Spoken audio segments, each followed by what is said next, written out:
nuestro tema. Ustedes saben, quien han estado escuchando de manera constante las enseñanzas que estamos compartiendo aquí en nuestra congregación, en nuestra iglesia, saben que de unas semanas para acá estamos hablando acerca de la familia. El tema de la adoración familiar ha sido un tema recurrente en estas últimas semanas. Importante, creo yo, lo que Dios nos ha estado hablando, lo que Dios nos ha estado mostrando acerca de la importancia de la adoración familiar, como mera introducción y ponernos en el contexto de lo que hemos estado hablando, porque el día de hoy, desde la semana pasada, recordarán ustedes que ya estamos hablando de aquellas cosas que estorban a la adoración familiar, todas esas cosas, situaciones que de una o de otra manera son un estorbo para que fluya la adoración y para que fluya la bendición de Dios, que definitivamente eso es lo que buscamos, eso es lo que anhelamos, lo que queremos, lo que necesitamos. Y entonces para que podamos entender nosotros cómo influye, cómo impacta estos estorbos en la adoración familiar, es que quiero en esta introducción hacer un breve recordatorio acerca de la adoración familiar. Hemos visto que Dios hizo a la familia a su imagen y a su semejanza. Esto, esto es importante porque cuando nosotros no tenemos ese concepto, cuando nosotros no vemos a la familia desde esa perspectiva, nosotros podemos trivializar la familia como se hace hoy en día en nuestra sociedad. Nuestra sociedad no solamente está trivializando la institución de la familia, no solamente la está trivializando, no solamente ya le perdió importancia, nuestra sociedad se ha vuelto en contra de la familia. Ideologías van y vienen. El día de hoy están en boga muchas ideologías que no solamente trivializan el concepto de la familia, sino que están en contra de la familia. Muchos de ellos de manera franca y directa, con el objetivo de destruir el concepto familiar, la cual es, repito, a imagen y semejanza de Dios. Cuando nosotros nos empapamos del concepto bíblico de la familia, lo que puede y lo que debe suceder es que nosotros veamos a la familia, veamos al matrimonio, veamos a los hijos de manera tan diferente como la ve nuestra sociedad. Ejemplo de esta trivialización y de este ataque directo a la familia es que, por ejemplo, el matrimonio, claramente el Señor enseñó que es entre hombre y mujer, varón y hembra los creó, por tanto dejará el hombre a su padre y a su madre y se unirá a su mujer y serán una sola carne. Por muchos lados el concepto del matrimonio es hombre y mujer, nacidos hombre y mujer. El día de hoy, el concepto secular en nuestra sociedad del matrimonio es como tú quieras, los que quieran. Al fin y al cabo, su frase es amor,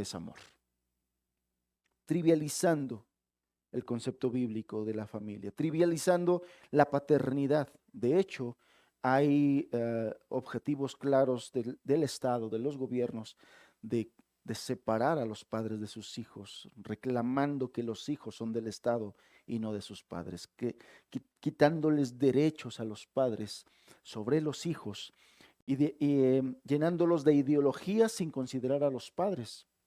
Esto es muy importante que nosotros lo tengamos claro. Y en la medida en que nosotros nos llenemos del concepto bíblico de la familia, del valor que Dios le da a la familia, es que nosotros estaremos dándole ese valor a esa familia. Entonces, punto número uno importantísimo, la familia ha sido creada a imagen y semejanza de Dios. No solamente el hombre, no solamente el ser humano, la familia completa.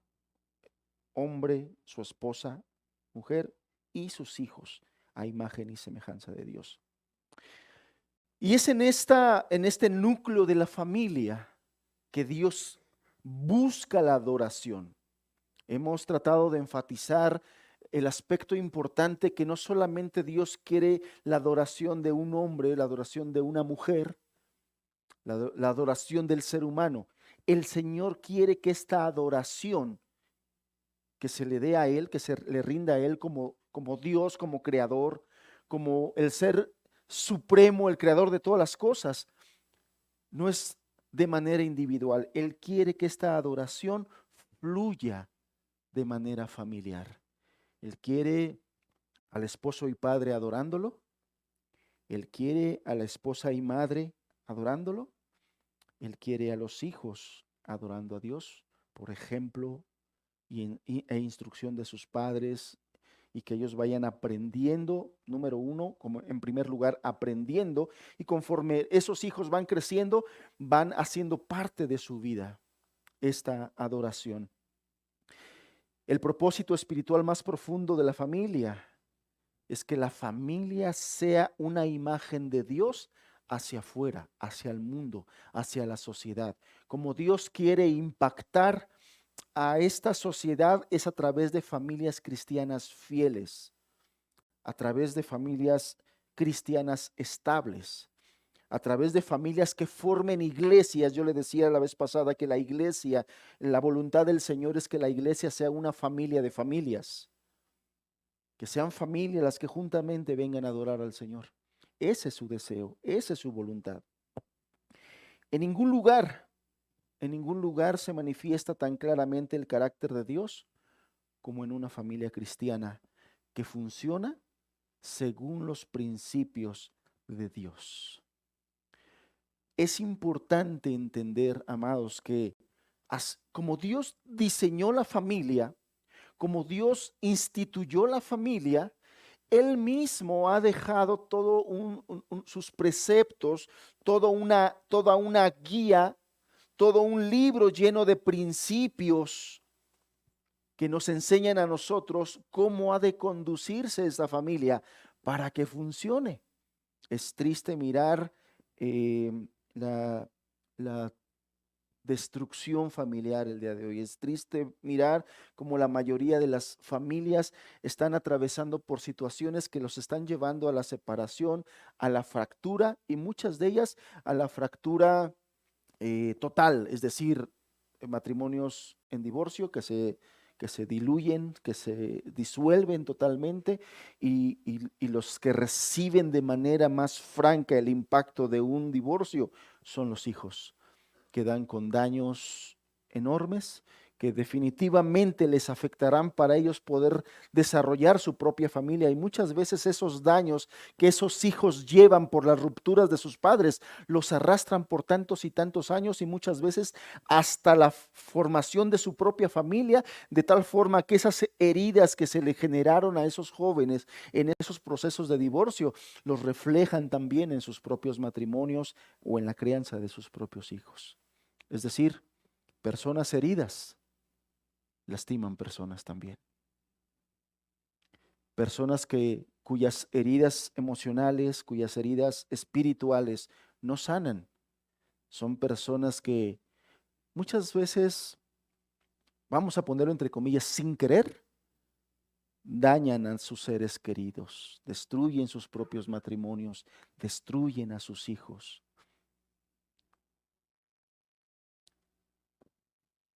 Es en la familia donde se puede hacer visible la luz del Evangelio, el poder del Evangelio, en contraste con la oscuridad de este mundo.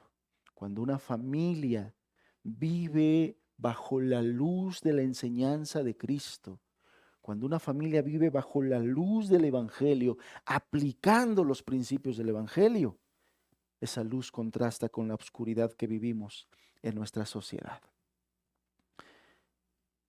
Quiero recordarles que es allí en la familia donde el Señor quiere mostrar su gloria, y por esa razón diseñó a la familia a su imagen y a su semejanza. El Señor se quiere glorificar en nuestros matrimonios. El Señor se quiere glorificar en nuestras familias. El Señor quiere ser muy honrado cuando padres fieles levantan descendencia para Dios, cuando padres cristianos entienden que los hijos son herencia de Dios, que los hijos no son para nosotros, que los hijos nos han sido dados para prepararlos al Señor, para acercarlos al Señor, porque el Señor quiere un pueblo y estamos haciendo ese énfasis. El Señor quiere familias adoradoras. Y es para eso que el Señor puso principios y ordenanzas, hermanos. Principios y ordenanzas que en nuestros tiempos están siendo muy ignorados. Hay cristianos que ni siquiera saben que Dios quiere que sus hijos caminen en los caminos de ellos, en los caminos del Señor. Hay cristianos que solamente piensan que lo que tienen que hacer es traer a sus hijos a la escuela dominical y bueno, pues ahí se encargarán de enseñarles de Dios. No es así. El Señor ha dejado principios y ordenanzas para que esto sea posible, para que la adoración familiar sea posible, para que cada vez en las iglesias haya más familias completas adorando al Señor. Y hemos repetido muchas veces y mientras sigamos hablando de esto voy a seguir repitiendo porque esto es importante que nos caiga, que lo entendamos, que lo aprendamos, que seamos conscientes de eso, que cuando nosotros ignoramos, ya sea voluntaria o involuntariamente, los principios de Dios respecto a la familia, entonces, ¿qué es lo que hacemos? ¿Qué es lo normal que se hace cuando un matrimonio cristiano no vive conforme a las enseñanzas de Dios, ya sea por desconocimiento involuntario o por rebeldía voluntaria? Lo que generalmente se hace es adoptar las formas del mundo. Y entonces las familias cristianas empiezan a vivir conforme vive el mundo y empiezan a llevar sus matrimonios como los lleva el mundo. Y empiezan a criar a sus hijos como los cría el mundo. Y empiezan a adoptar todas las ideologías del mundo y hacen a un lado los principios de Dios. Y entonces esas familias cristianas que deberían de estar conduciéndose conforme a los principios de Dios, se están conduciendo conforme a los principios de este mundo.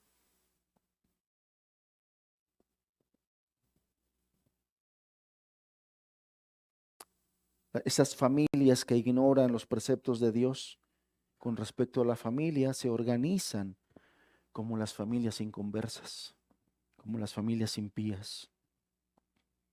Y hemos estado repitiendo en estas semanas que es necesario, hermanos, nos es necesario regresar al diseño original para que el Señor bendiga tu familia y bendiga todas tus demás generaciones. Acuérdate, la promesa es para ti, para tus hijos y para los hijos de tus hijos. Dios quiere la adoración familiar de generación en generación. Pero para que eso sea posible, tenemos que regresarnos a los principios de Dios. Tenemos que adoptar los principios de Dios. Él fue el que diseñó la familia. Él sabe cómo funciona la familia. Él sabe cómo hacer para que el matrimonio no se diluya y para que tu matrimonio no se convierta parte de las estadísticas escalofriantes de divorcios el día de hoy, para que tu matrimonio no sea parte de la estadística nacional de divorcios. Es necesario que te vuelvas a los principios de Dios. El matrimonio fue instituido por Dios. El que sabe cómo funciona el matrimonio es Dios. El que nos puede decir cómo funciona, cómo hacer para que nuestro matrimonio funcione, es Dios. El que diseñó la familia desde el matrimonio hasta la crianza de los hijos fue Dios. El que nos puede instruir a nosotros, hermanos, que somos padres de familia, de cómo instruir a nuestros hijos para que no sean ganados por el mundo, es Dios. Volvámonos a Dios. Un esposo que ame a su esposa como Cristo amó a la iglesia. Son cosas que el mundo rechaza. Son cosas que el mundo no quiere. Ese diseño original involucra un esposo que ama a su esposa como Cristo amó a la iglesia, una esposa que respete a su marido y entienda la sujeción bíblica, y remarco este concepto, la sujeción bíblica, que absolutamente no tiene nada que ver con machismo, que absolutamente no tiene que ver nada con la sujeción que el mundo enseña. Por eso remarco, repito, insisto, subrayo, la sujeción bíblica es necesario entenderla para que se pueda abrazar. Cuando no entiendes el concepto de sujeción bíblica, tú que eres esposa, es por eso que te rebelas, es por eso que dices, esto no puede ser, esto no lo entiendo, esto no lo quiero. El diseño original para una familia es un padre que sea líder en su casa para dirigir una crianza piadosa, una madre amorosa entregada a su familia y crear a sus hijos, una madre que edifique su hogar. Esto es parte del diseño original para la familia. Sin embargo, hoy estamos viendo que hay cosas que estorban, y es aquí donde volvemos a retomar lo que hablamos la semana pasada. Hay cosas que estorban para que Dios pueda bendecir de la manera que ha prometido bendecir a las familias. Y la semana pasada veíamos el primer estorbo. Yo espero que usted haya puesto en su corazón la palabra del Señor. Es necesario entender que para que exista una verdadera adoración a Dios, para que exista una verdadera adoración a Dios, es necesario primeramente estar a cuentas con Dios a través de un arrepentimiento genuino, a través de una fe verdadera. Entendamos algo. El ser humano natural, en su estado natural, está enemistado con el Dios de los cielos. El ser humano en su estado natural está enemistado con Dios, es enemigo de Dios, aborrece a Dios, no quiere a Dios. En su gracia común el Señor ha bendecido de muchas maneras esta nación. Pero la semana pasada vimos una de las cosas que más provocan a celo a Dios. Dios los bendice, Dios los cuida, Dios los sana, Dios los ayuda. Y ellos rinden honor a sus ídolos, provocando a celo a Dios. Para que exista una verdadera adoración, es necesaria primeramente que estén a cuentas con Dios a través de un arrepentimiento genuino, una fe verdadera. Hace 8 días entendíamos que la impiedad o la inconversión, ¿a qué me refiero con inconversión? Bueno, hablamos que cuando una persona entiende su mal camino, entiendes el daño que hace con sus pecados y busca a Dios y le entrega su vida a Dios a través de un arrepentimiento, a través de una fe verdadera, se entrega, se rinde a Dios, se está convirtiendo de la impiedad a la piedad. Se está convirtiendo de los ídolos de su corazón al Dios vivo y verdadero. Se está convirtiendo de las tinieblas a la luz admirable. Eso es a lo que nosotros le llamamos una conversión, o quien no ha sufrido, no ha tenido esa conversión a Dios, vive entonces en una inconversión. No se ha convertido al Dios vivo y verdadero. No se ha entregado al Dios vivo y verdadero. No se ha rendido al Dios vivo y verdadero. Eso es lo que la palabra de Dios demanda del ser humano. Y cuando una persona no lo ha hecho así, entonces ella está en impiedad o en inconversión. Y el inconverso está alejado de Dios, vive enemistado de Dios. Y en un estado así, Dios no le puede derramar todas sus bendiciones que Él promete a sus hijos. La mayor cantidad de promesas de Dios dadas por Él, escritas aquí en la Escritura, son para sus hijos, son para aquellos convertidos, a los que ya se rindieron, a los que ya se entregaron, a los que rindieron ya su vida al Señor, a los que ya renunciaron a su propia voluntad y ahora esa voluntad se la entregaron a Dios y se han comprometido a vivir conforme a sus principios, conforme a sus preceptos. Dios no recibe adoración de inconversos. Dios no recibe ni puede bendecir la vida de un rebelde activo. Es necesario entregarse a Dios creyendo en Jesucristo. Es necesario escuchar y creer en el Evangelio. Y el Evangelio básicamente lo podríamos resumir en dos palabras: arrepentimiento y fe. Eso es el Evangelio. Ese es el primer estorbo.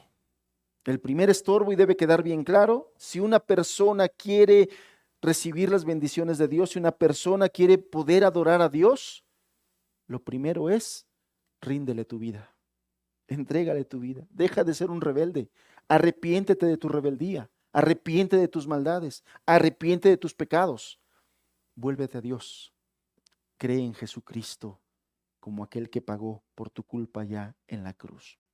Primer estorbo. El día de hoy vamos a hablar del siguiente estorbo, que en orden cronológico o en orden de importancia podríamos decir que el segundo estorbo más importante y al que debiéramos de ponerle atención se llama tibieza. Ahorita voy a explicar este concepto que lo encontramos en el libro de Apocalipsis, no lo busco ahorita, pero vamos a hablar de la tibieza. Es decir, vamos a pensar que la persona ya entendió que sus pecados han hecho división y Dios, y que está separado de Dios, y que está enemistado con Dios, y que por su naturaleza él es un rebelde a Dios y ha rechazado a Dios. ¿Ha entendido eso? Pero ha buscado a Dios. Le ha entregado su vida, se ha arrepentido, le ha confesado sus pecados, pero no solamente le ha confesado sus pecados, le ha pedido ayuda para no vivir en sus pecados, para renunciar a toda su vida mala, egoísta, y ahora quiere vivir en los principios de Dios. Ha creído en Jesucristo, ha creído que Jesús murió en la cruz por sus pecados y sus pecados le son perdonados y el día de hoy tiene vida eterna por haber creído en Jesús. Pero sucede que al paso del tiempo, amados, muchas personas que realmente nacen de nuevo, que realmente se entregan a Jesucristo, que realmente aman al Señor, al tiempo ellos mismos permiten un estado espiritual que la Biblia le llama tibieza. Y yo quiero describirte a qué se refiere este. La tibieza espiritual, amados, consiste en un relajamiento del espíritu. Ese relajamiento frena las energías de la voluntad y retarda pesadamente los movimientos del vivir cristiano. Eso es tibieza. Un relajamiento de nuestro espíritu, de nuestro fervor por Dios, de nuestro amor por Dios. Porque ¿sabe qué sucede? Cuando una persona nace de nuevo, cuando una persona es perdonada por Dios y por el Espíritu Santo es hecho consciente, primeramente por el Espíritu Santo de Dios fue hecho consciente de la gravedad de sus pecados delante de Dios. Cuando una persona no está consciente de sus pecados, cuando una persona no está consciente de la gravedad de sus pecados delante de Dios. Porque usted sabe que allá en el mundo, allá afuera, en el ámbito secular, inclusive la palabra pecado es cuestión de mofa, ¿no? O sea, cuando allá afuera hablan de pecado o de pecados, los hablan en el sentido de burla, porque para ellos no es una palabra que pese, no es una palabra que sea importante. Para nosotros los cristianos la palabra pecado debiera de ser tan importante porque fue precisamente por nuestros pecados que el Hijo de Dios fue sacrificado. Por lo tanto, para el cristiano la palabra pecado debería de ser una palabra muy fuerte, muy pesada. Allá afuera no es así. No es un término que de manera seria se utilice. Y cuando se llega a utilizar, lo utilizan para burlarse, para hacer mofa, ¿no? Para hacer chistes. Para ellos no es, para ellos no es grave la palabra pecado. Aquel que hace mofa y burla del pecado es porque no está consciente de la gravedad de eso. No está consciente de la gravedad del pecado. Esa persona evidentemente no se va a arrepentir ante Dios, no le va a pedir perdón ante Dios. Y aquellos que lo llegan a hacer lo hacen por cualquier otra cosa menos por convicción del Espíritu. Hay quienes van y piden perdón por sus pecados, por ejemplo, la semana pasada, pero pues porque quieren pedir el milagrito, ¿no? O sea, van y le dicen, me voy a portar bien, perdóname por lo que hice mal. Y te pido, por favor, viene la petición y viene el interés, que me ayudes a ganarme la lotería. ¿Qué te cuesta? Te pido, por favor, que me sanes de esta enfermedad. Te pido, por favor, que me des un trabajo mejor. La razón de su arrepentimiento, si lo podemos llamar así, no es porque esté consciente de la gravedad de haber ofendido a Dios, sino porque quiere conseguir un favor de Dios o de su ídolo, ¿no?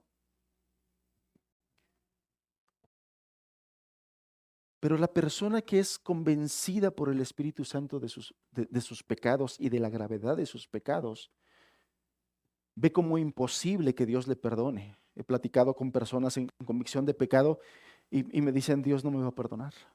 Dios no me va a perdonar. Porque hice cosas muy malas. Porque hice cosas muy graves. No, Dios no me va a perdonar, y Dios no me va a perdonar, y Dios no me va a perdonar. Y bueno, el trabajo de uno como pastor, como consejero, es estarlo llevando a la Escritura para que confíe, porque el asunto no solamente es reconocer sus pecados, sino que pueda ahora reconocer el poder de Dios y el amor de Jesucristo para perdonar esos pecados graves. Pero cuando la convicción del Espíritu Santo en una persona es fuerte, convicción de pecado, ellos ven sus pecados como muy grandes, como imperdonables, como imperdonables. Y cuando la gracia de Dios les brilla y entienden por la Escritura y por el Espíritu que Dios perdona esos pecados, porque el sacrificio de Cristo es suficiente para perdonar esos pecados, esa gente se llena de gratitud, de alegría, de amor por Dios. Y es por eso que precisamente en esos capítulos del libro de Apocalipsis, cuando habla de la iglesia de Éfeso, a la iglesia de Éfeso Jesús le reclama una cosa: has perdido, has dejado tu primer amor. Y es que lo normal, lo que debe suceder cuando una persona es consciente de que Dios a través de Jesucristo puede perdonar esos pecados tan grandes, esas maldades tan grandes, esa persona se enamora del Señor. Esa persona ama a Dios porque entiende que Dios le amó primero. Y lo normal, vamos a llamarlo así, en un recién convertido, es que la persona ame al Señor. Tú ves a un recién convertido y lo ves contento, lo ves alegre, lo ves bendecido, lo ves lleno de gratitud. El Señor me perdonó. El Señor me perdonó. Yo no lo merecía y el Señor me perdonó.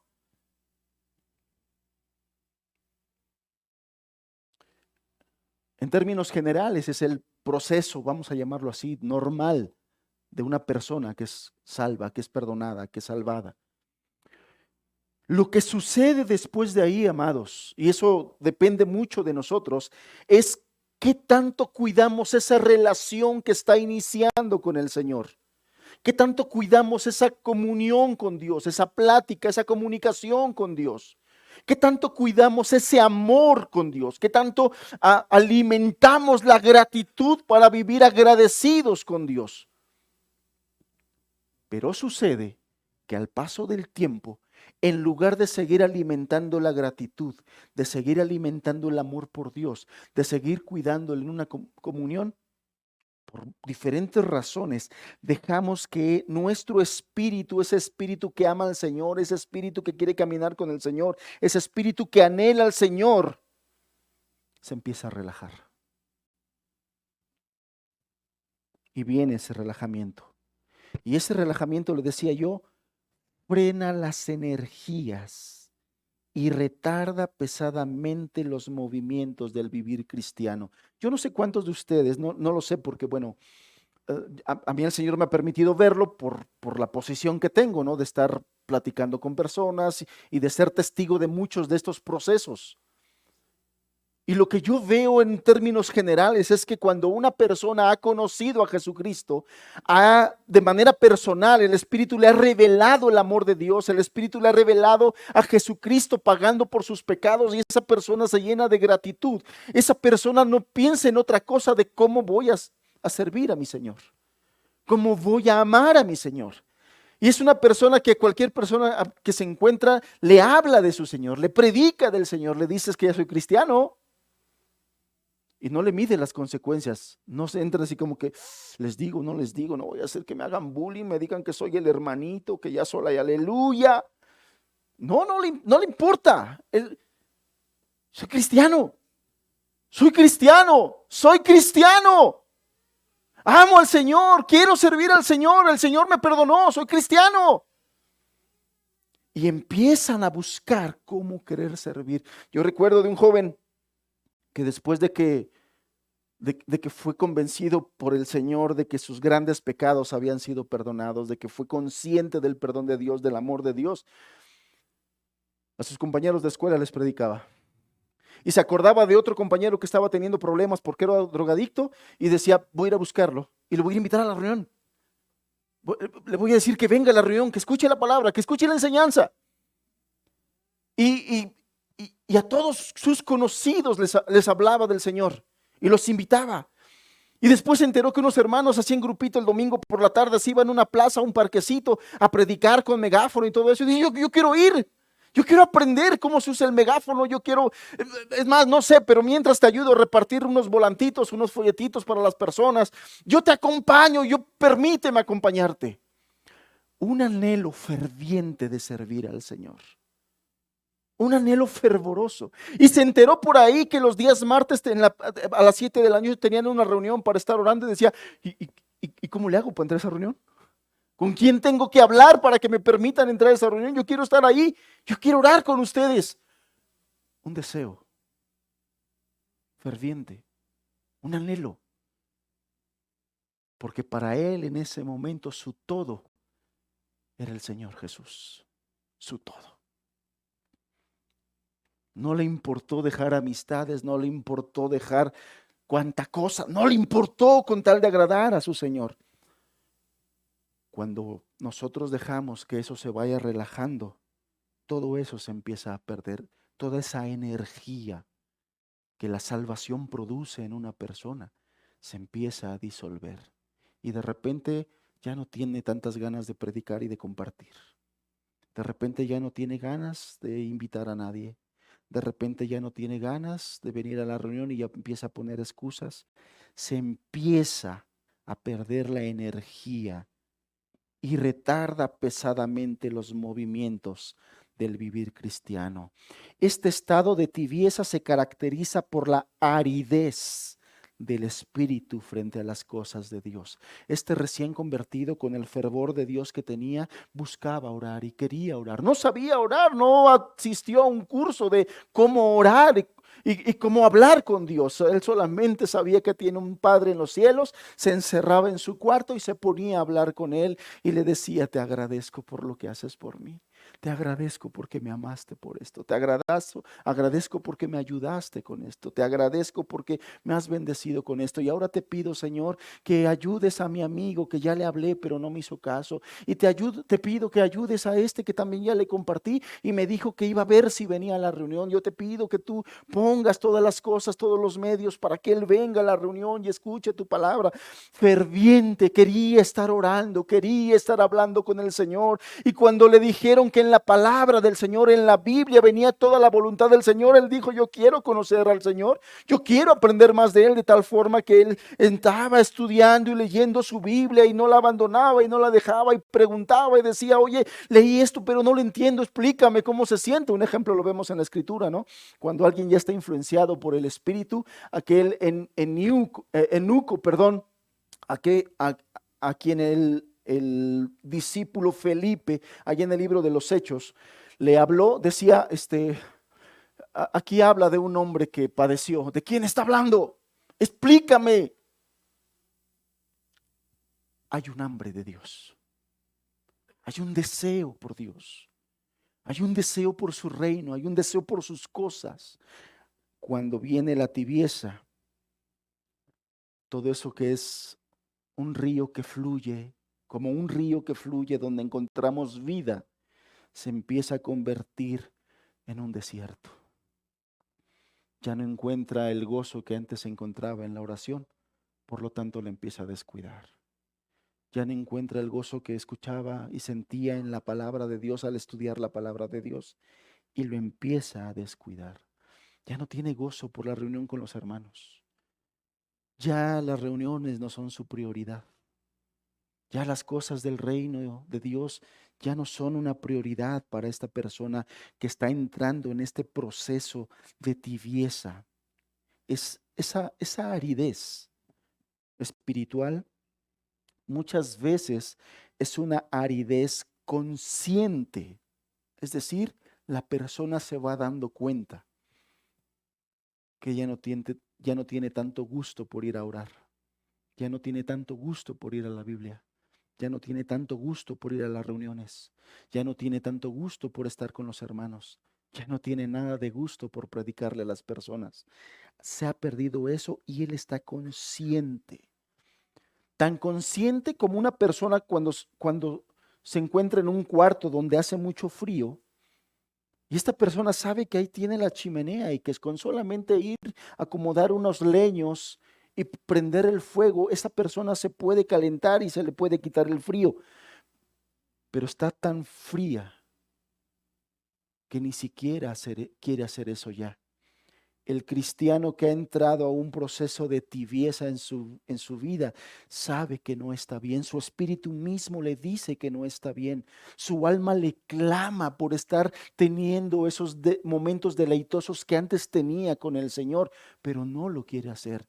Tan sencillo que es, métete a tu cuarto, cierra la puerta, ponte a cuentas con Dios, dile que has fallado en esto y dile cómo te sientes y entiende que el Señor perdona y que el Señor restaura. Tan fácil como eso, pero no lo quiere hacer. Se va acostumbrando a su estado de tibieza, justo como aquella persona tiene frío, está temblando de frío. Ahí está la chimenea, ahí están los leños, acomódalos y préndelo y caliéntate. Pero no lo quiere hacer. No lo quiere hacer. Siente el frío, pero no tiene el ánimo, no tiene el coraje para acercarse y encender esa fuente de calor. Así es el estado de tibieza. Acompáñame en tu Biblia, por favor, al libro de Apocalipsis, capítulo número 3.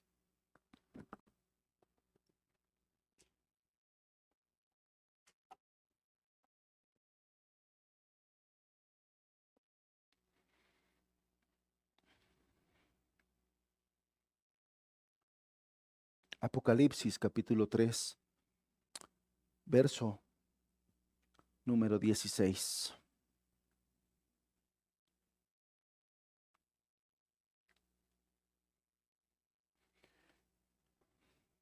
Dice así la Escritura: pero por cuanto eres tibio y no frío ni caliente, te vomitaré de mi boca. Así como hace 8 días leímos un texto de los más fuertes que hay en la Escritura, aquí también encontramos un texto que es muy fuerte. En el contexto de este versículo, el Señor Jesús está hablando con varias iglesias. El Señor Jesús, que conoce todo pensamiento, todo corazón y lo más profundo de las intenciones de nuestro corazón, se acerca a hablar con varias iglesias Y a cada una de esas iglesias de manera personal y particular le empieza a decir y a reclamar lo que él ve, algunas a reclamar, a otras a reconocer lo que él veía. Y en este caso, a esta iglesia, que es la iglesia de la Odisea es una ciudad, le está reclamando.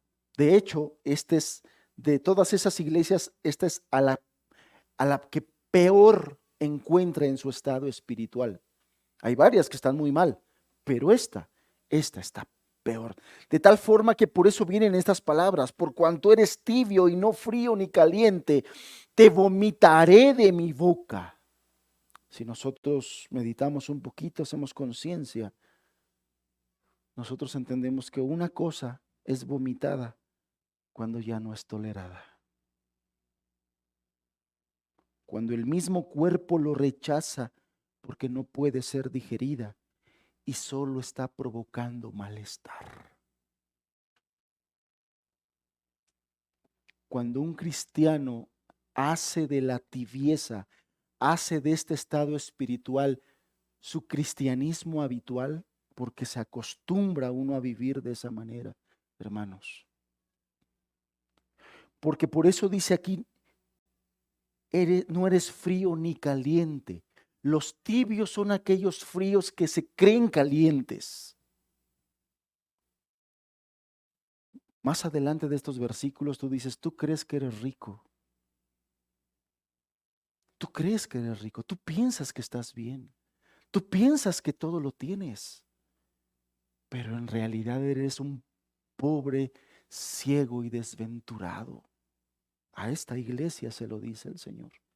Porque el tibio muchas veces no se da cuenta de su estado. Llega a un estado tal que se acomoda. Y que él en su mente y en su corazón dice, ahí la llevamos. A ver cuándo llega el Señor ya para irnos con él. Se siente que está bien. Se siente que todo lo está haciendo bien. Se siente que las cosas van viento en popa. Se acomoda a ese estado sin energía en la vida cristiana, sin energía. Porque ahorita vamos a ver algunas características de este estado de tibieza en la vida del cristiano. El Señor Jesús aquí le está hablando a una iglesia que había perdido el rumbo, el fervor y la pasión por Dios. Generalmente se considera que una persona caliente es alguien apasionado, fervoroso, ferviente, vehemente, fogoso, que transmite energía, pasión, ganas de hacer, de trabajar, de conquistar o de alcanzar. Son gente que empujan, presionan, motivan. Eso es básicamente lo que el Señor está describiendo cuando habla de una persona que es caliente. Repito, apasionado. En el contexto del reino de los cielos, en el contexto del servicio a Dios, en el contexto de la iglesia, en el contexto alguien apasionado. Imagínatelo, hermano. Imagínatelo, hermana. Un creyente apasionado por Jesucristo y por su obra. Fervoroso. La palabra fervoroso o la palabra ferviente, en alguna ocasión te lo explicaba y te puse este ejemplo, lo voy a volver a repetir. La idea que nos da estas palabras de fervoroso, ferviente, es como algo que está no solamente caliente, está hirviendo. Y a mí me quedó muy claro, o sea, teniendo esas ideas en mi mente, en alguna ocasión, un ejemplo doméstico, un ejemplo en mi casa, cuando todavía vivía con mis padres, soltero. Ese ejemplo doméstico me brilló en este sentido. Resulta que mi madre en aquel tiempo tenía la costumbre de de darnos en la cena, darnos café con leche. Entonces ella preparaba su café de olla. Y la manera en que yo lo preparaba, no sé si todas las madres, amas de casa, sí la preparen, pero ella lo preparaba así. Ella me decía, ya puse a hervir el agua. Cuando empiece a hervir, le vas a echar estas rajitas de canela y le vas a vaciar el café cuando ya esté hirviendo. Y cuando le eches todo eso, le pones la tapa y lo dejas un ratito más hirviendo. Y entonces yo hice así como mi mamá me dijo. Estaba pendiente del agua, que no se me quemara. Y empezó a hervir. Y dije, ya, ahorita, así bien diligente que le echo las rajitas de canela, bien metódico que le echó el cafecito que él me dijo que le echara y le puse la tapa. ¿Cuál fue el efecto? El efecto es que por el hervor que el agua tenía, la tapa empezó a hacer sonido, ¿no? La ebullición, el hervor y el vapor que sacaba hizo que la tapita estuviera inquieta. Y eso inmediatamente yo me le quedé viendo, escuché y me vino esto. Ferviente. Caliente no es solamente caliente, es así, hirviendo, inquieto, queriendo hacer aquí, queriendo hacer allá. Esa es la idea de esta palabra en la escritura. Alguien apasionado, alguien fervoroso, alguien ferviente, alguien vehemente, alguien fogoso, alguien que transmite energía, que te dice, yo quiero así como ese hermano, yo así quiero servir al Señor, yo así quiero amar al Señor. Tú lo ves y a los cristianos vivos, cuando ven un cristiano así lleno de energía en el reino de los cielos, dice, yo quiero así. Son hermanos que transmiten esa pasión, esas ganas de hacer, de trabajar, de conquistar o de alcanzar. Son hermanos definitivamente tan necesarios y son una bendición en la iglesia, porque son hermanos que aún a nosotros, a los líderes que de repente perdemos de vista ciertas cosas, son hermanos que nos están empujando, nos están diciendo, oye hermano, falta esto, ¿no? Oye hermano, ¿cuándo vamos a hacer esto otro? Oye hermano, como que esto falta aquí, como que falta allá.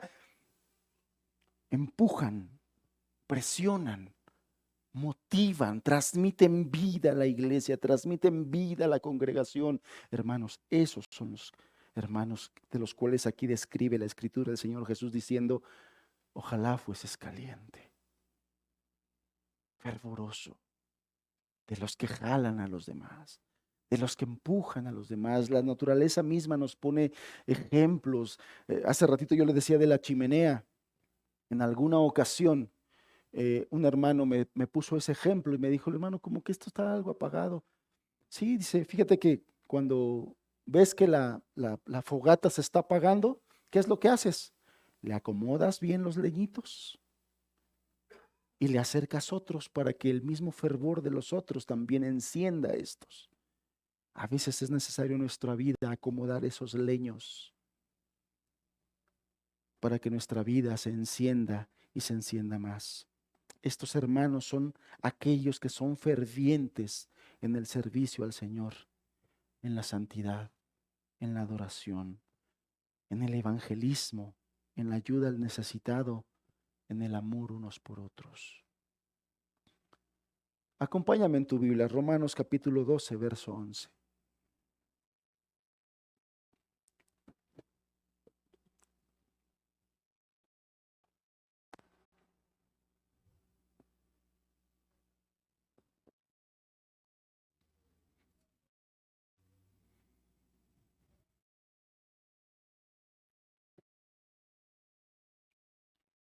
Romanos capítulo 12,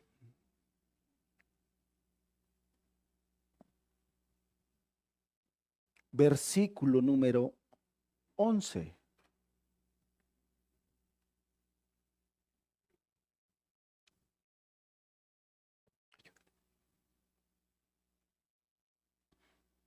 Dice así la palabra, en lo que requiere diligencia, no perezosos, fervientes en espíritu, sirviendo al Señor.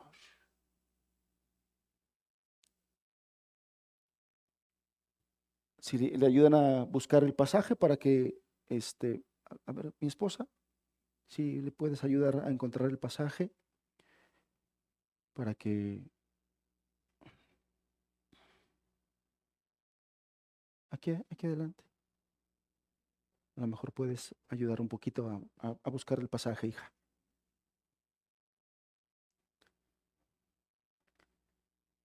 Dice Romanos capítulo 12, versículo número 11.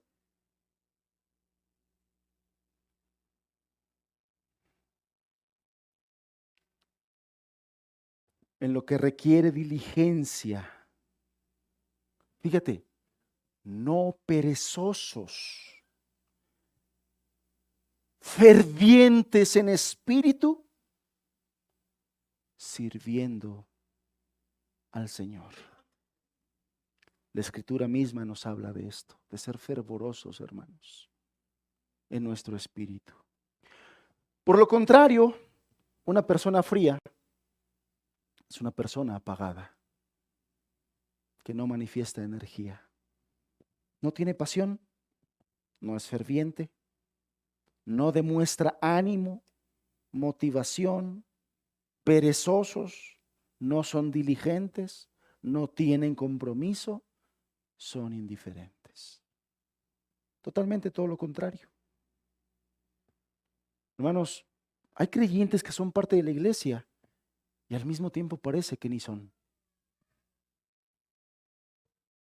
Son así como que los hermanos de lejos. No vienen a las reuniones, no participan en las actividades de la iglesia. Algunos están, pero no están. No les interesa el discipulado porque no les interesa su crecimiento espiritual.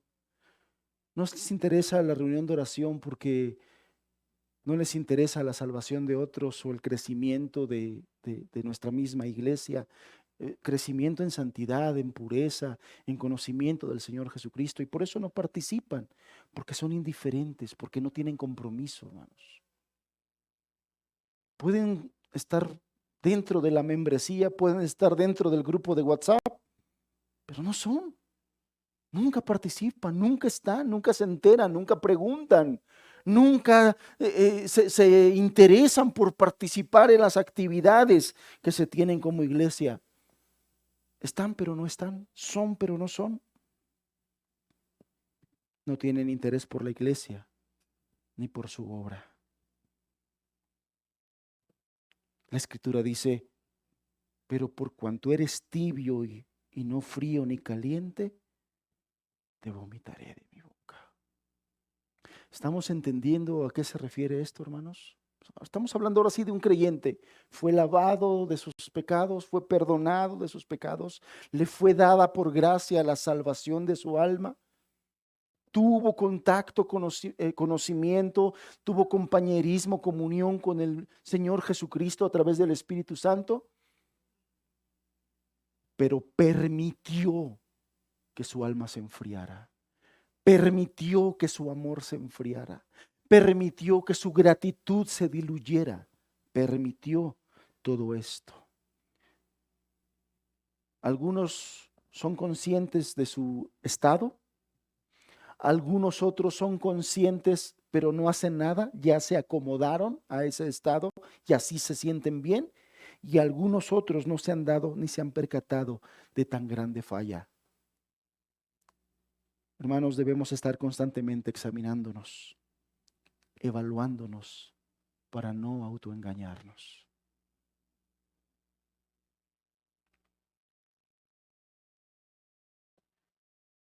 Puedes estar dentro de la iglesia, puedes estar siendo considerado hermano, pero ¿cómo estás?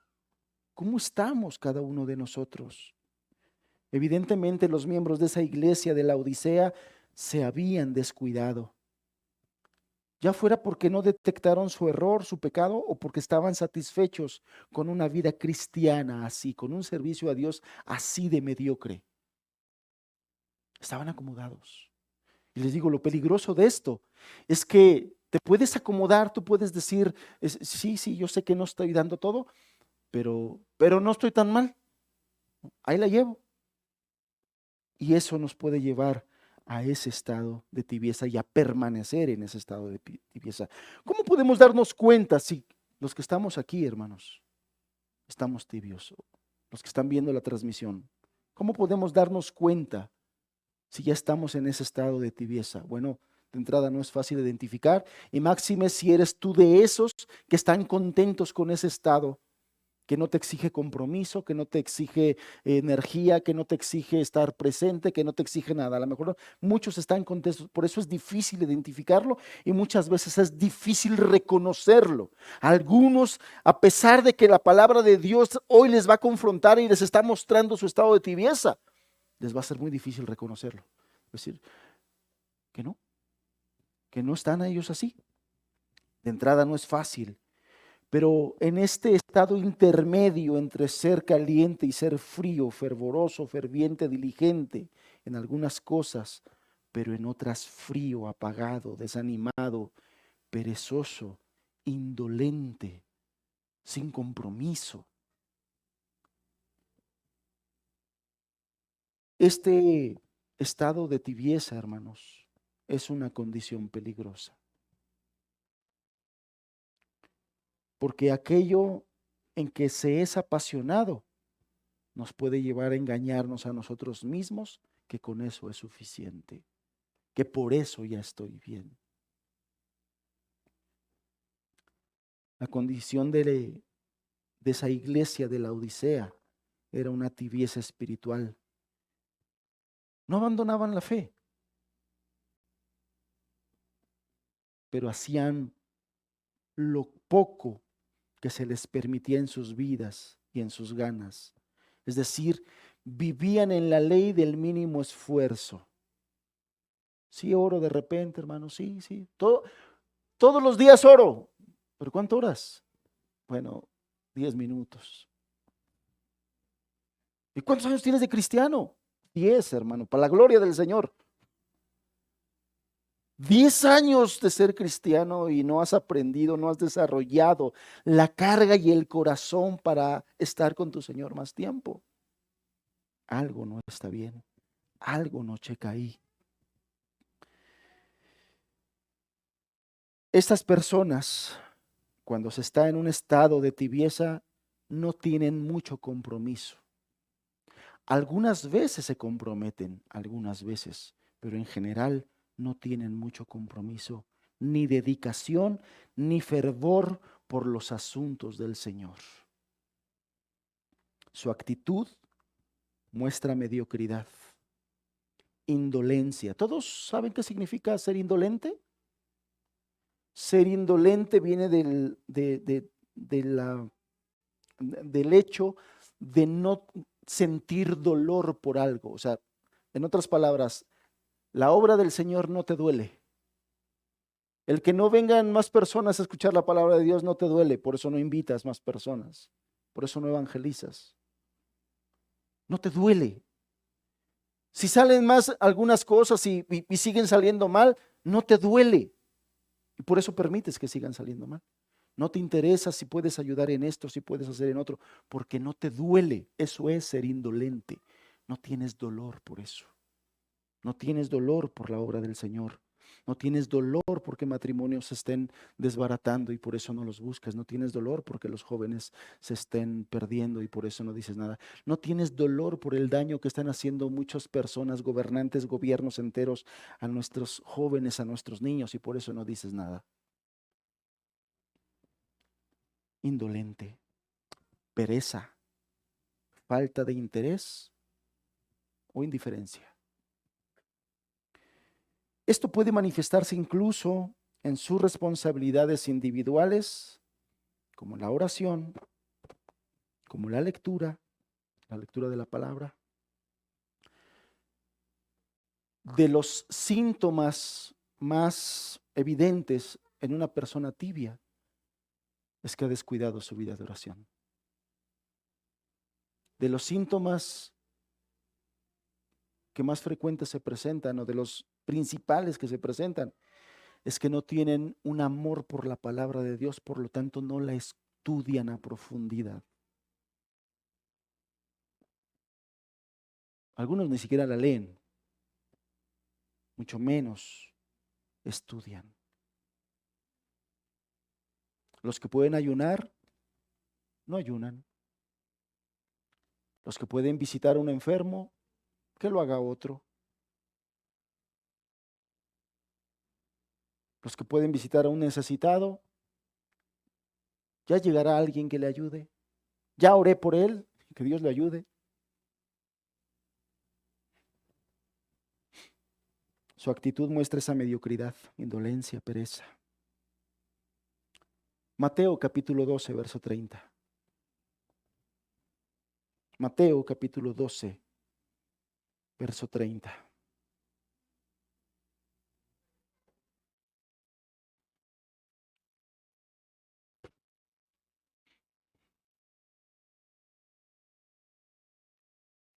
Dice la Reina Valera así: el que no es conmigo,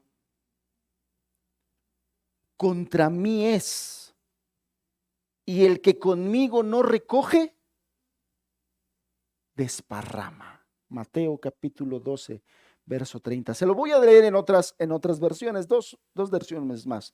La NTV dice: el que no está conmigo, a mí se opone. Y el que no trabaja conmigo, en realidad, trabaja en mi contra. Ahora se lo voy a leer en la traducción de la lengua actual. El que no está de mi parte, está contra mí. Y el que no me ayuda a atraer a otros para que me sigan, es como si los estuviera ahuyentando. El testimonio del cristiano tibio estorba a otras personas para buscar a Dios. Son de mal ejemplo. Y aquí el Señor está claramente diciendo: si tú no estás caliente y estás tibio, tú no me ayudas. Tú no estás siendo luz. Tú no estás cumpliendo con el propósito mío de que seas esa sal de la tierra que influencie a los demás a buscarme y a buscar a Dios. Tú no estás recogiendo conmigo, tú no estás cosechando conmigo, tú no estás trabajando para donde yo estoy trabajando. Lo que yo estoy haciendo, tú lo estás desperdiciando. Tú lo estás desparpajando. Eso es lo que está diciendo aquí. Y es en un contexto de gente que no está con el Señor, que no está en ese fervor, que no está en esas ganas. Hermanos, qué importante es que nos examinemos a nosotros mismos. ¿Cómo estamos? ¿Cómo está nuestro amor por el Señor? ¿Cómo está nuestra gratitud por el Señor? ¿Cómo está nuestro servicio? ¿Es ferviente? ¿No es ferviente nuestro espíritu? ¿Es fervoroso en la obra del Señor? ¿O ya estamos acomodados? ¿O ya estamos acostumbrados y estamos tan tibios que ni siquiera nos estamos dando cuenta que estamos tibios? Marcos capítulo 5, verso 18. ¿Cómo se manifiesta la tibieza en la vida familiar? Porque estamos hablando, todo esto lo estamos hablando en el contexto de la adoración familiar y estamos hablando de cosas que estorban la adoración familiar. Y yo al inicio te dije que la tibieza, este estado espiritual de tibieza, estorba a la adoración familiar. Bueno, ¿cómo estorba esta tibieza a la adoración familiar? Primero quiero mostrarte algo que me parece importante que veas. Marcos capítulo 5, verso número 18.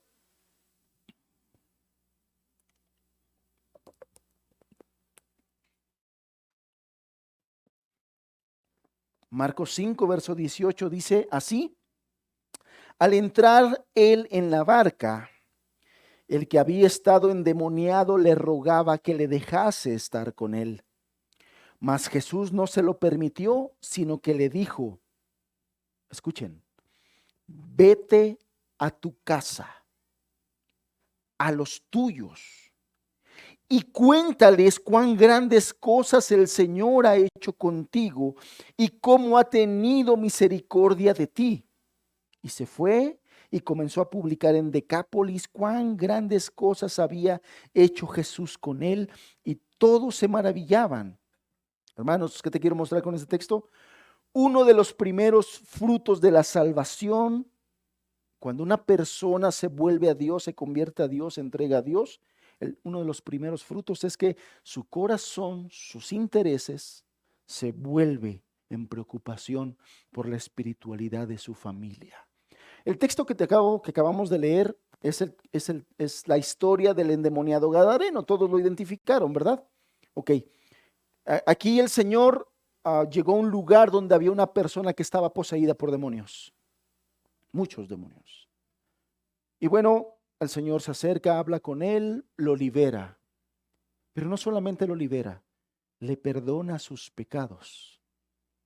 Y este endemoniado gadareno deja de ser endemoniado y ahora se convierte en un siervo agradecido con su Señor, con su Salvador.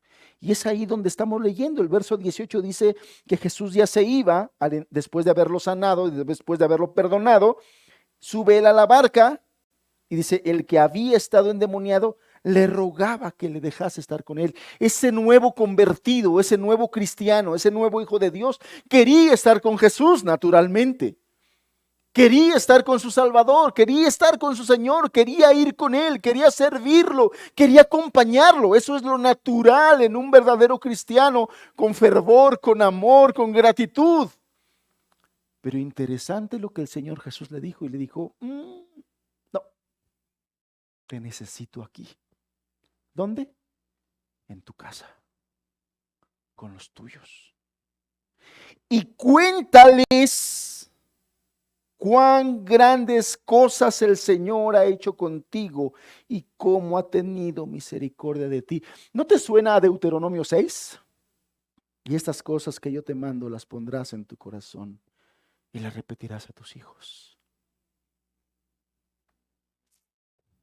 Es el corazón de Dios, hermanos. La familia, la familia, la familia. Este nuevo convertido, este nuevo creyente, este nuevo cristiano agradecido, enamorado de aquel que le perdonó y de aquel que le lavó de sus pecados, quería estar con su Señor, pero el Señor te dijo, no, yo te quiero usar en tu casa.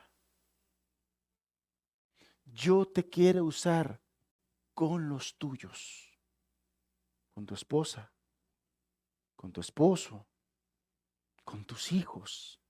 Ahí da testimonio de cuán grandes cosas ha hecho el Señor contigo. Hermanos, el primer llamado que nosotros tenemos como creyentes es hacer luz en nuestra casa con nuestra familia.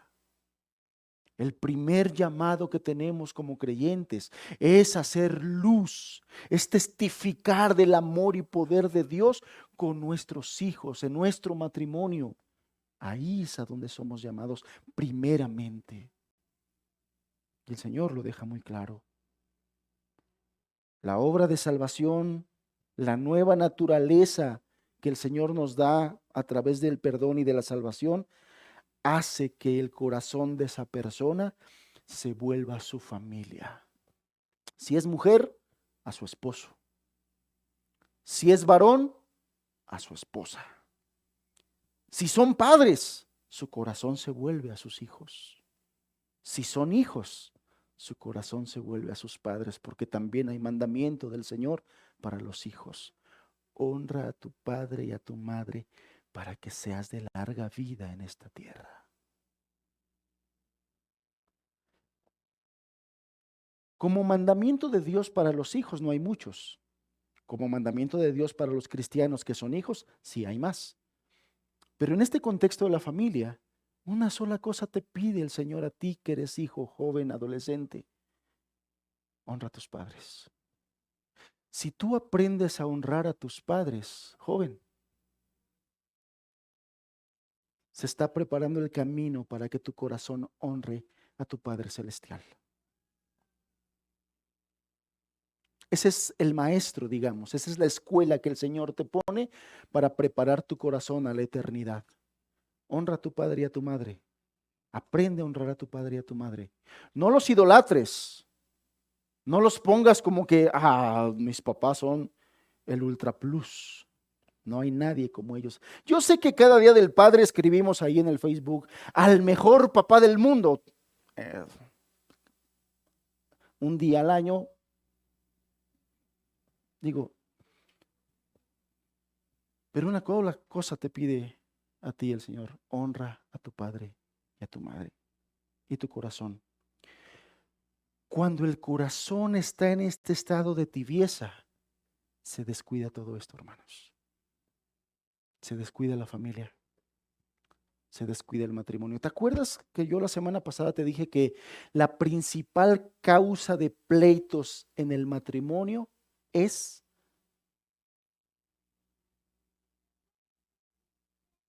una mala relación con Dios?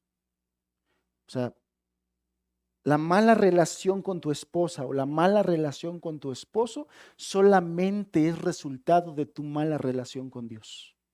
No le busques por más lados. No, es que su carácter, mi carácter, sí, a lo mejor tiene que ver. No, es que somos tan diferentes. Pues, constantemente mi esposa y yo lo platicamos, somos tan diferentes. De verdad que sí, somos tan diferentes. Y somos tan diferentes que si no estuviera Cristo en nuestra vida y en nuestra familia, hermanos, quién sabe. Porque somos tan diferentes. Pero yo sé que mi esposa ora por ello y le pide a Dios ayuda. Y en este año cumplimos 23 años de casados. Podemos ser tan diferentes, pero si tenemos una buena relación con Cristo, Él nos ayuda a estar bien con nuestro prójimo. ¿Sabes por qué has descuidado, si has descuidado la crianza de tus hijos? Porque tienes una mala relación con Dios. Y el Espíritu Santo, que es el mismo Espíritu de Jesús, no te ha hecho entender lo que le hizo entender a este ex gadareno, a este ex endemoniado. Porque eso es lo normal, hermanos. ¿Quién fue el que mandó al gadareno a su casa? Jesús. Cuando una persona se convierte, es el mismo Espíritu de Jesús el que nos manda a amar a nuestra familia y a dar testimonio con ellos. Si no ha pasado, si no has hecho, es porque no tienes la suficiente comunicación con tu Salvador o con tu Señor. Estás en tibieza. Estás en tibieza. Los problemas matrimoniales, hermanos. Discusiones al punto en que se dejan de hablar entre cristianos. ¿Qué es eso? ¿Qué es eso? Yo les decía en un principio, empiezan a gobernarse como los impíos, como los que no tienen a Dios. Allá afuera los que no tienen a Dios se enojan y de verdad pueden pasar días sin hablarse y haciendo ridiculeces, hermano. Ahí está la mamá. Hijo, por favor dile a tu papá que ya está servida la mesa. Y el hijo. Y el papá, hijo, dile a tu mamá que me falta la cuchara. Cuando la Biblia claramente nos dice que no se debe poner el sol sobre nuestro enojo. Podemos tener situaciones, podemos tener discusiones, y a veces lícitas, válidas, a veces no, pero el principio es: no dejes que llegue la noche, no te vayas a la cama sin arreglar ese asunto con tu esposa, sin arreglar ese asunto con tu esposo. No dejes que llegue el otro día y ustedes no han arreglado ese asunto, porque el pecado avanza, porque el pecado contamina, porque el pecado corrompe. Y si tú no arreglas esa situación en ese momento, eso se va a convertir en amargura. Y la amargura es muy destructiva. Por eso es que en una relación siempre debe haber la disposición de pedir perdón y de perdonar. Pero eso solamente se puede tener teniendo una comunión con el Señor. Una persona que no tiene comunión con el Señor no quiere perdonar. Ni siquiera si puede, no quiere.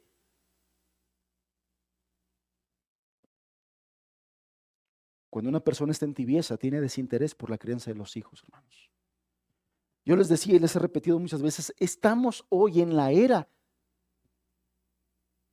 de la comunicación digital, hermanos.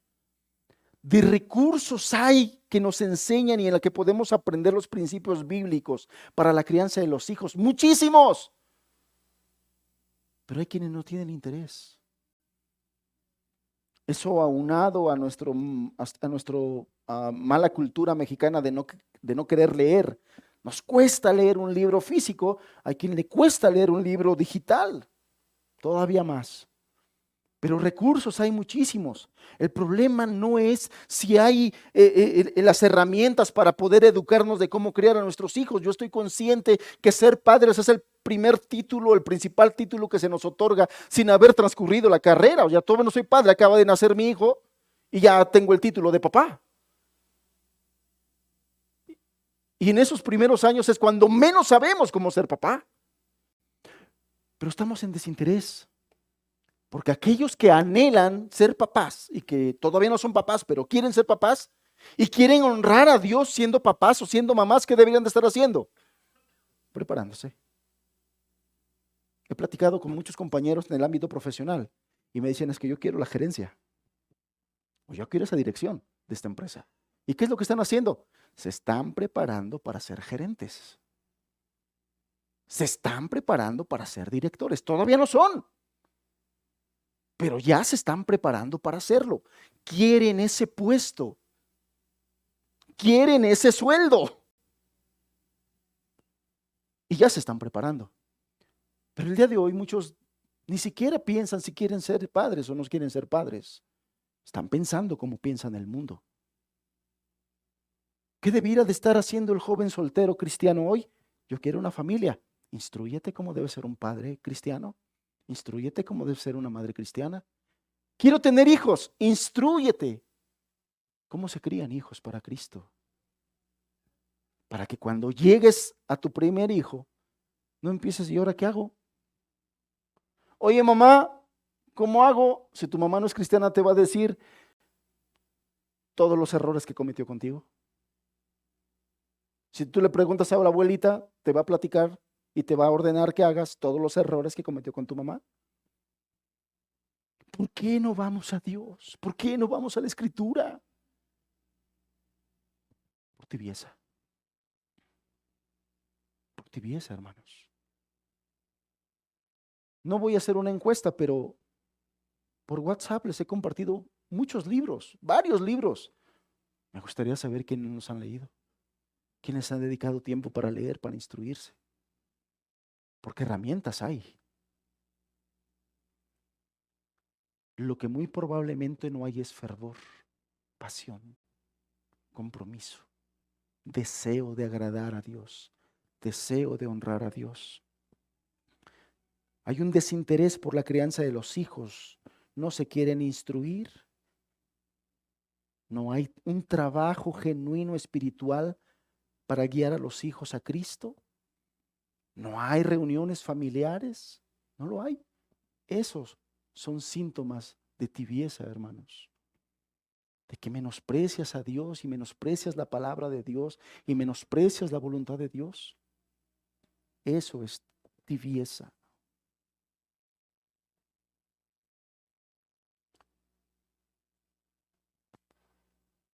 Todos esos aspectos que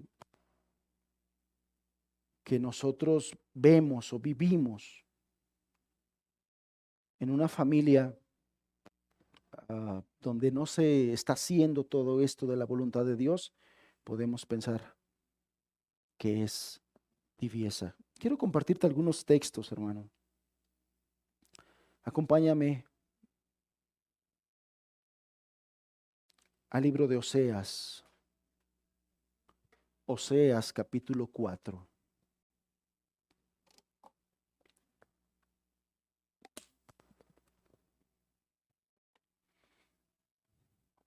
¿Qué tan serio es este asunto? Creo que ya estamos viendo qué tan serio es este asunto. ¿Ya lo tenemos? Oseas capítulo 4, versículo número 6.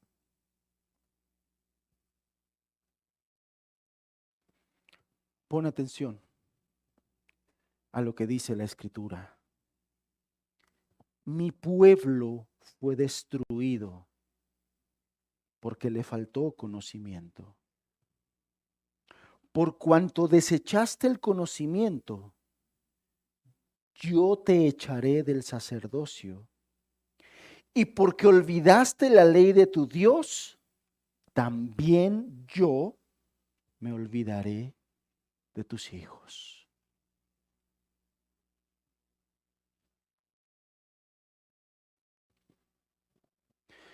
Hace 8 días yo te decía que de las peores cosas que le puede pasar a un ser humano es que Dios se olvide de él.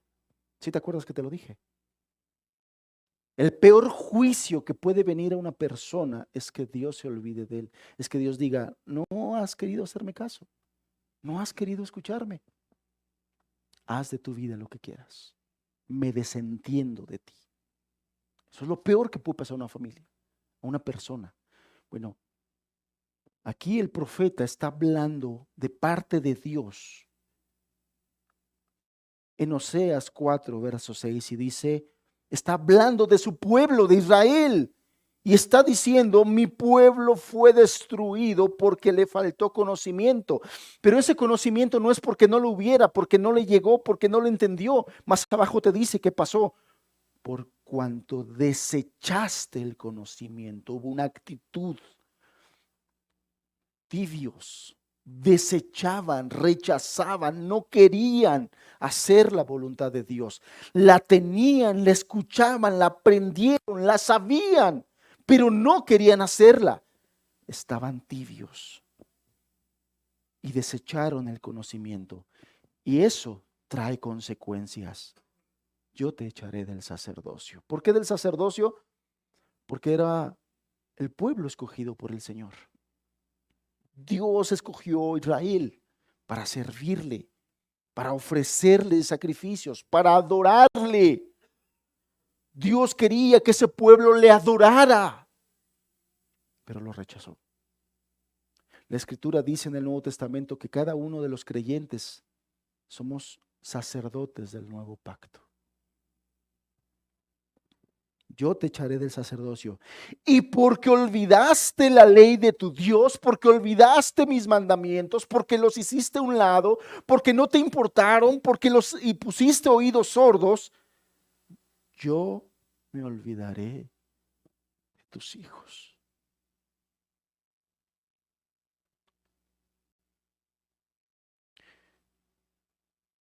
No tienes idea de la cantidad de personas que he visto desfilar por estas sillas, que escucharon, aprendieron la palabra del Señor y que llegó un momento en que dijeron, ya no quiero nada. Y es triste ver su vida y mucho más triste ver la vida de sus hijos, totalmente esclavizados por el mundo, sus pasiones, yéndoles mal. Triste la vida de muchos de ellos, de verdad triste la vida de muchos de ellos. Y es más triste porque el Señor los tenía aquí, dándoles luz, dándoles entendimiento, dándoles consejo, diciéndoles te quiero bendecir. Pero ellos rechazaron. Ellos rechazaron. La tibieza trae consecuencias, no solamente con la persona. Ya vimos que a la persona, Apocalipsis 3 dice que el Señor lo vomita de su boca. Pero esa misma persona tibia, su tibieza afecta a otros, afecta a su esposa, afecta a su esposo, afecta a su matrimonio, afecta a sus hijos, afecta a la crianza. Esos hijos crecen con un mal ejemplo, con un mal testimonio, y cuando tienen edad para decidirse, yo no quiero nada de Dios, ni de la iglesia, ni del evangelio, ni de la Biblia. No quiero nada. Todos los días viví en mi casa un infierno. Lo que mis padres aprendieron y escucharon no sirvió de nada. Y muchos hijos terminan diciendo, ¿y entonces como para qué voy yo si eso no funcionó con mis padres?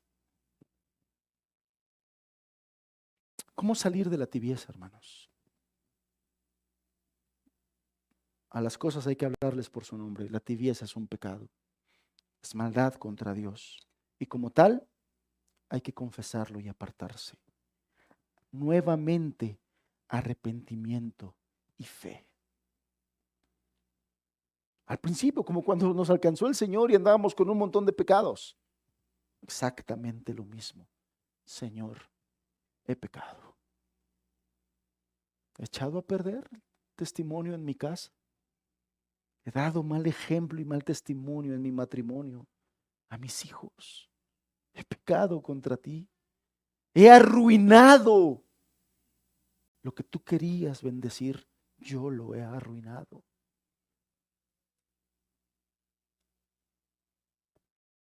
Cuando habla de la mujer, dice que la mujer sabia edifica su casa, mas la necia con sus manos destruye su familia. No solamente ese texto se aplica para mujeres, también hombres necios que echan a perder sus casas, su matrimonio, sus hijos. Mujeres necias que echan a perder su matrimonio, a sus hijos. Por necias, por necios, por no querer hacer caso a Dios, por no querer atender el consejo de Dios. Leemos desde Apocalipsis 3, verso 15. Vamos a leer el pasaje completo. Apocalipsis 3, verso 15.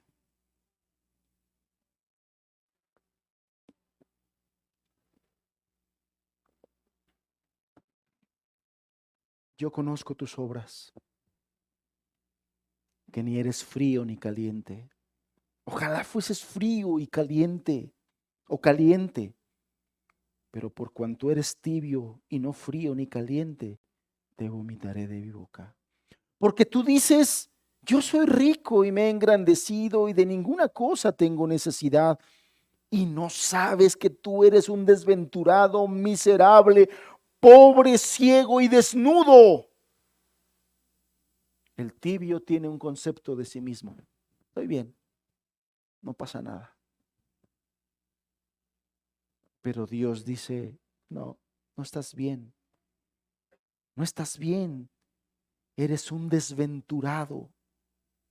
Eres un miserable, pobre, ciego y desnudo. Por eso no se da cuenta que está mal, porque está ciego. Verso 18.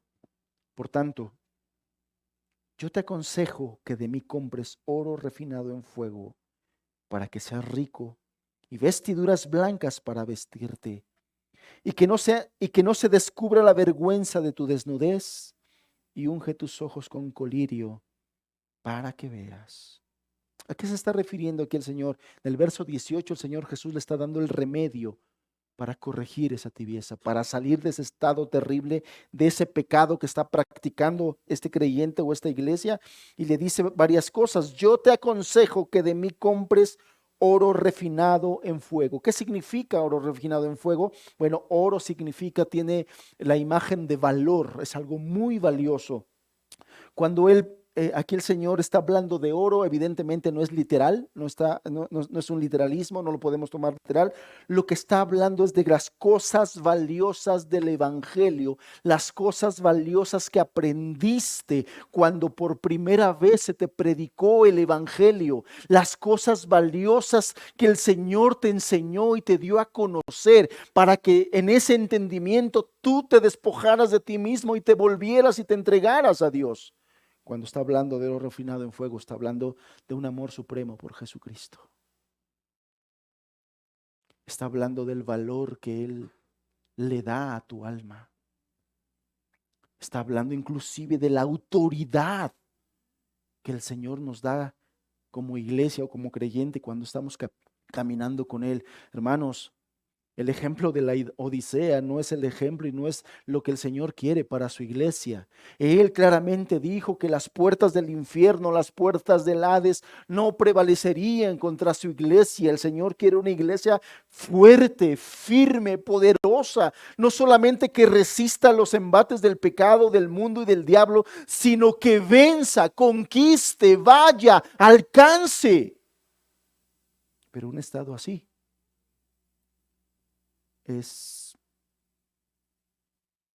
no es bueno, no honra a Dios.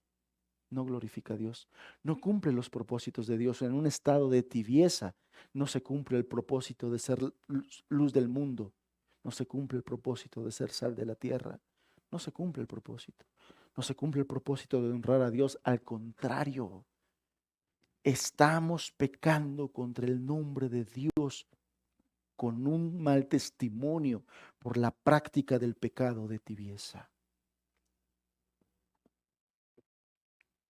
Yo te aconsejo que compres oro refinado en fuego para que seas rico, y vestiduras blancas para vestirte.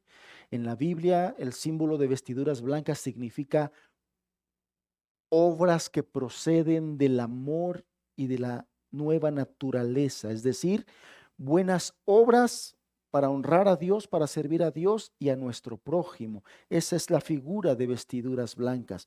Cuando un creyente, yo te decía, es perdonado y salvado, todo eso lo mueve de querer, yo quiero servir, yo quiero ser útil, yo quiero hacer esto, yo quiero hacer lo otro.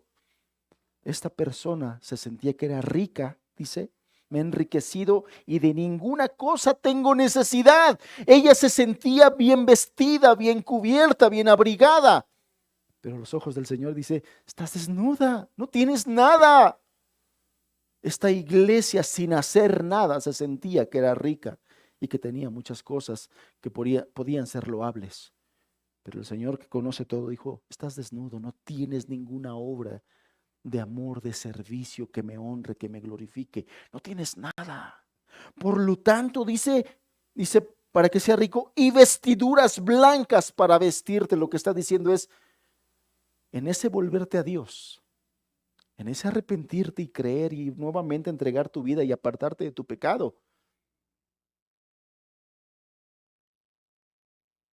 ponte nuevamente esas vestiduras blancas, ponte a hacer obras que glorifiquen al Señor. Actívate, porque el tibio no hace nada. El tibio es un lastre. El tibio, en lugar de ayudar a sus compañeros, a sus hermanos que empujan, que tienen ideas. Ay, no, ¿para qué hacemos esto? Ay, no, qué barro. ¿Se acuerdan ustedes de la historia de aquellos hombres valientes que fueron enviados a investigar la tierra prometida? Que se llamaban Caleb y este hombre Josué. Ellos llegaron y dijeron, hermanos, frutas así de grandotas, está bonito ahí, lo que el Señor nos dio está bonito, hay esto, hay lo otro aquí. Ellos llegaron muy animados diciendo, el Señor nos ha entregado esa tierra. Pero llegaron otros que dijeron, no, hay gigantes y nos van a comer.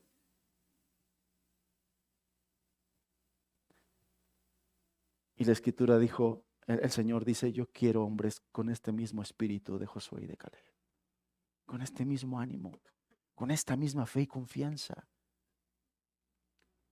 En la historia de Gedeón, Dios le dijo a Gedeón, mira, todos los que hagan esto y esto y esto, esos no sirven, regrésalos. A todos aquellos que apoquen el ánimo de sus hermanos. ¿Qué es apocar? Infundir miedo, infundir incredulidad con sus vidas, con sus palabras, con sus acciones. Y el Señor dijo, sepáralos. No, sepáralos. Porque estos me van a echar a perder a estos.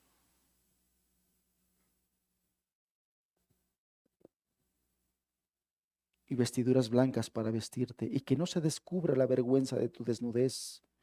Y unge tus ojos con colirio para que veas. Yo reprendo y castigo a todos los que amo.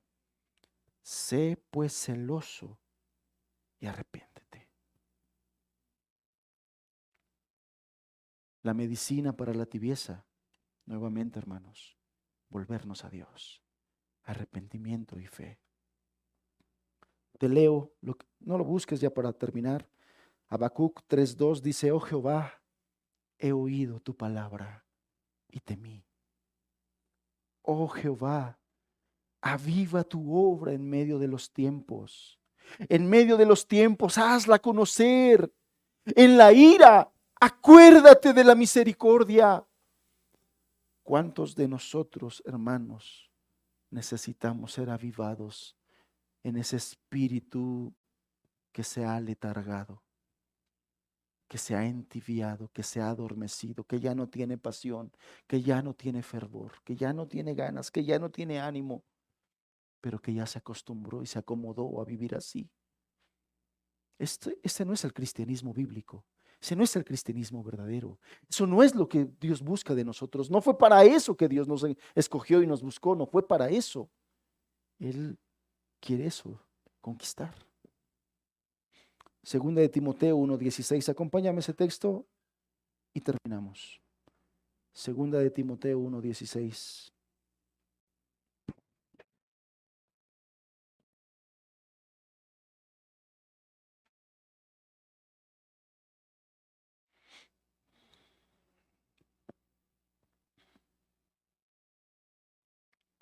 Por lo cual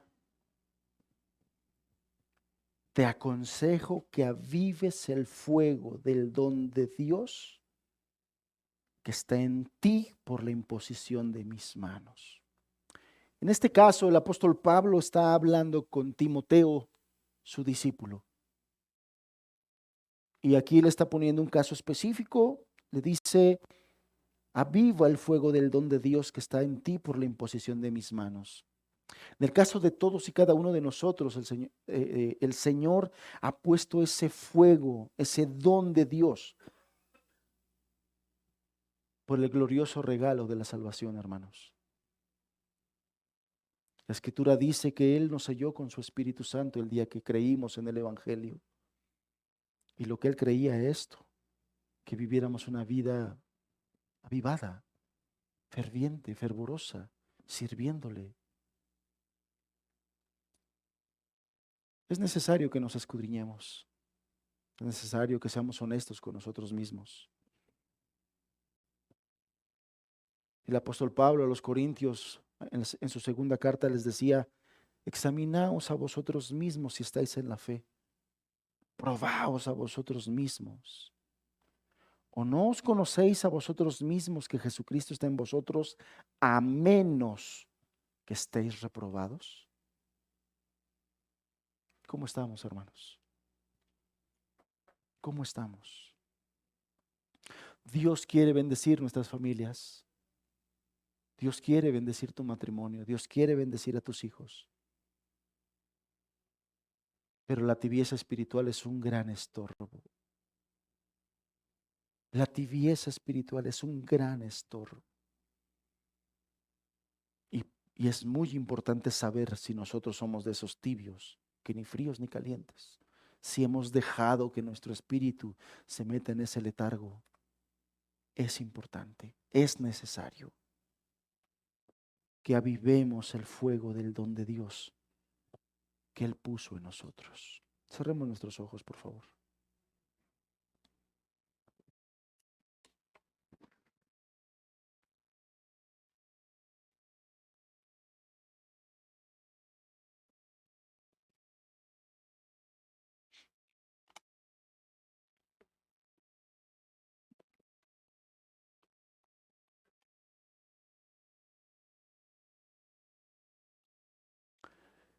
Requiere honestidad, hermanos, para poder reconocer nuestra condición. ¿Cómo estamos?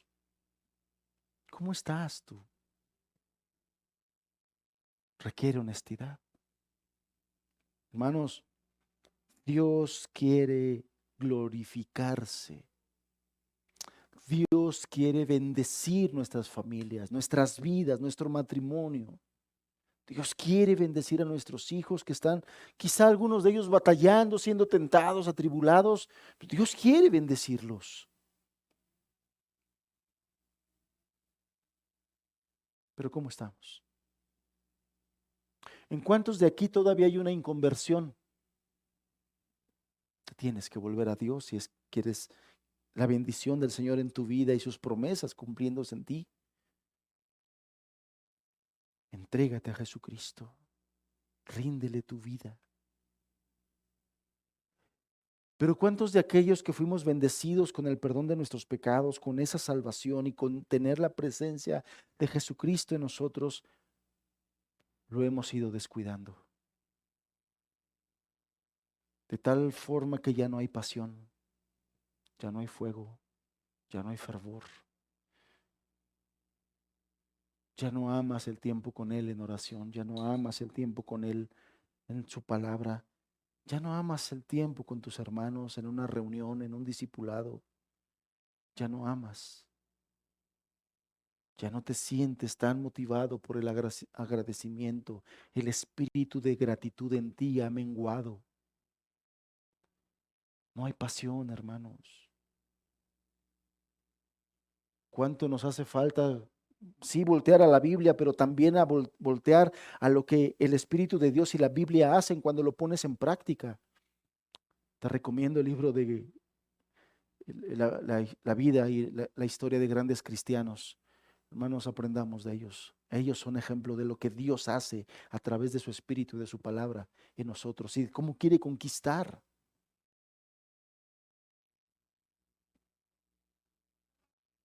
Si el Señor con su palabra nos hace ver que hemos caído en un estado así, es necesario buscar a Dios, volvernos a Él, pedirle perdón, que nos vuelva la pasión, que nos vuelva el fervor, que nos vuelva la energía, el amor por hacer las cosas de Dios, el amor por nuestros hermanos.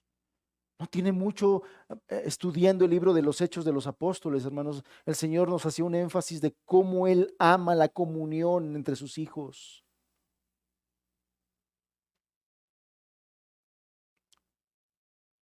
¿Cómo está tu vida delante de Dios? ¿Cómo está tu vida delante de Dios? Esa es la pregunta importante hoy, concluyendo ya todo esto. ¿Cómo está tu vida delante de Dios? ¿Árida? ¿Seca? Vuélvete a Dios. Búscale. Solo en Él hay respuesta, solamente en Él hay ayuda. En Él hay perdón, hermanos. En Él hay perdón. Él puede restaurarnos. Padre, míranos aquí. Aquí estamos, Señor. Tan necesitados de ti. Tan necesitados de fuego, de fervor, de pasión. Tan necesitados. ¿Cuántos de nosotros nos hemos acostumbrado, nos hemos acomodado a un cristianismo relajado? Señor, pero hoy te buscamos a ti, que puede ayudarnos, que puede restaurar nuestra vida, nuestra alma, que nos puede perdonar este terrible pecado de tibieza y que nos puede volver al primer amor. Señor, te buscamos a ti, te pedimos a ti, clamamos a ti, Señor. Ayúdanos, ayúdanos, Señor. Quebranta nuestro corazón de tal forma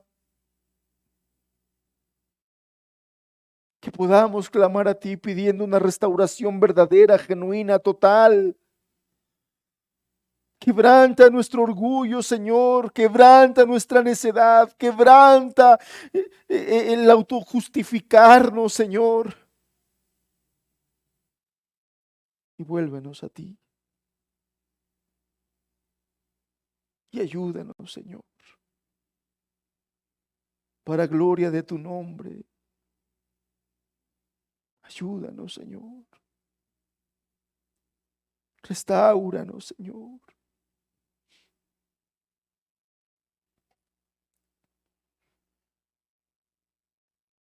Queremos, queremos ver tu obra avanzando, avivada.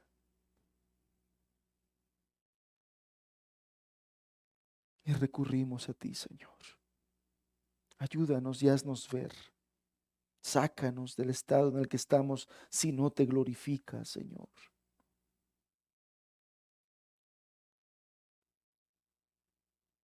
Te lo pedimos, Señor, te lo pedimos en el nombre de Jesús.